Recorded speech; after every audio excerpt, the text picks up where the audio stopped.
Tracking, alerting, protecting. This is WKYT This Morning.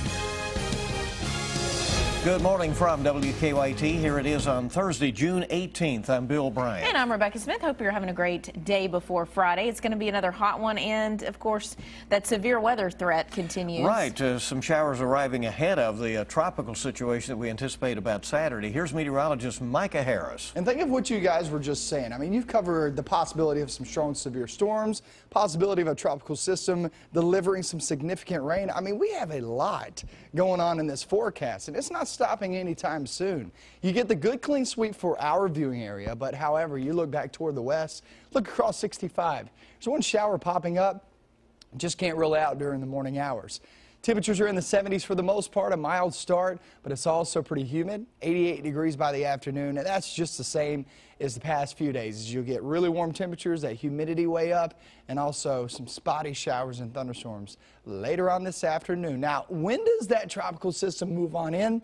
How will it affect your plans? I'll have that coming up in a few minutes. All right, Micah, thank you. Here at WKYT, we are tracking a horrible breaking story out of South Carolina this morning. We have learned overnight that 9 people have died after someone opened fire at a church in Charleston. And police say the shooter still on the loose. WKYT's Victor Puente is on our live desk with more on what we know so far about the shooter right now.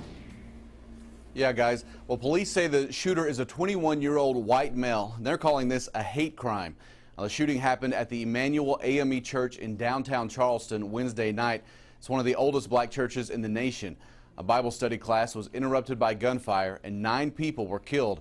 A South Carolina legislator confirms Reverend Clementa Pinckney was among those killed. Pinckney was a Democratic member of the state Senate who was the church's pastor. The incident was followed by a bomb threat. That complicated the investigation. That threat has since been called off. A church elder, Norval Goff, says he hopes the suspect is quickly brought to justice. We stand in solidarity, but we also solicit your prayers for the family members who have lost loved ones here tonight. The suspect is described as a slender, clean-shaven, 21-year-old white male with sandy blonde hair wearing a gray sweatshirt and jeans. He is still on the run. Now, Charleston's police chief described the attack as a hate crime, says the FBI will be part of the investigation. So far, authorities haven't released the other victims' identities.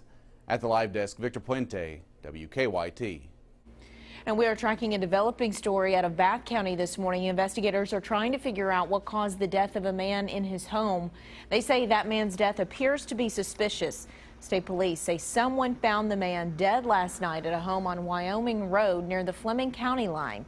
Police say the person who found the body had gone home to check on the man after not hearing from him. Authorities have not released the victim's name. Police say it does not appear that the man died of natural causes.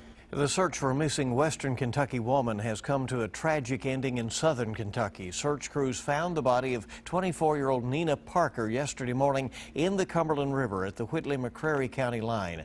They say Parker was swimming with her boyfriend and 2-year-old son when her boyfriend says she slipped in the water and never resurfaced. Parker's close friend says the news still does not seem real. Lord knows I don't want to wait. I don't want that phone call. I don't want the confirmation. I just keep thinking of my babies and how I'm here with them every day, and she's not going to be able to do that. I know in heaven she will, but physically she won't. The Department of Fish and Wildlife says they are still investigating the case. Funeral arrangements for Nina Parker have not been announced at this point.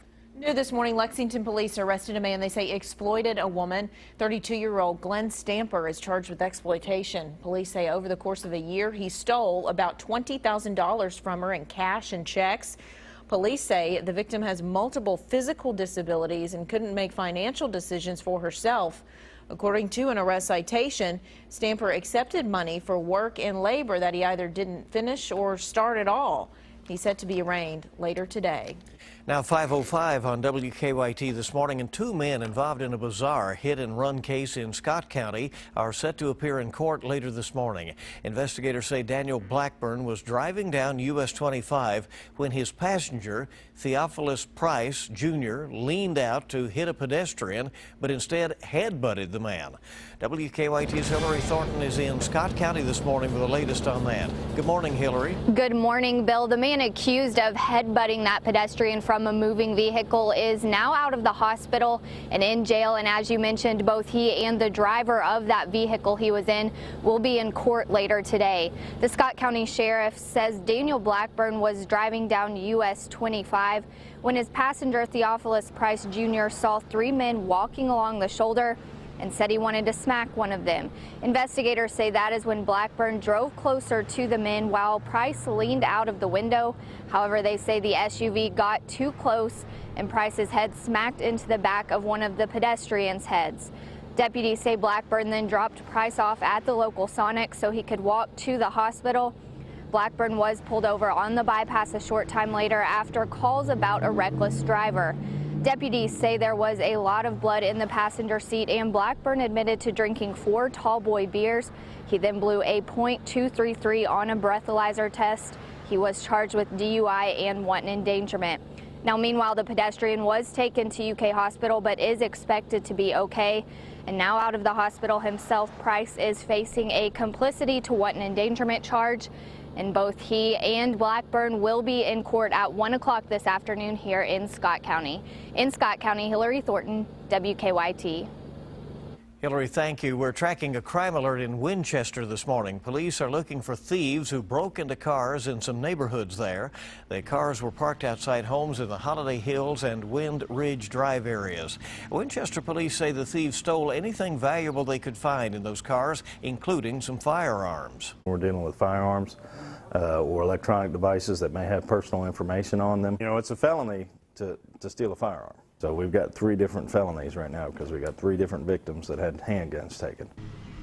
Officers tell us they do not have any witnesses, so they don't have a good description of the thieves. Police think the thieves checked door handles to find cars. They were left unlocked. Hundreds of people in Clark County are being told to boil their water. Kentucky American Water has issued a boil water advisory for its nearly 300 customers in the county. The water company says this is related to a water main break within the Winchester Municipal Utilities water system. Summertime means sunny skies, and that means slathering on the sunscreen. But do you know what SPF means when you are buying your suntan lotion? A new study from Northwestern University shows that most Americans are a bit confused by sunscreen labels.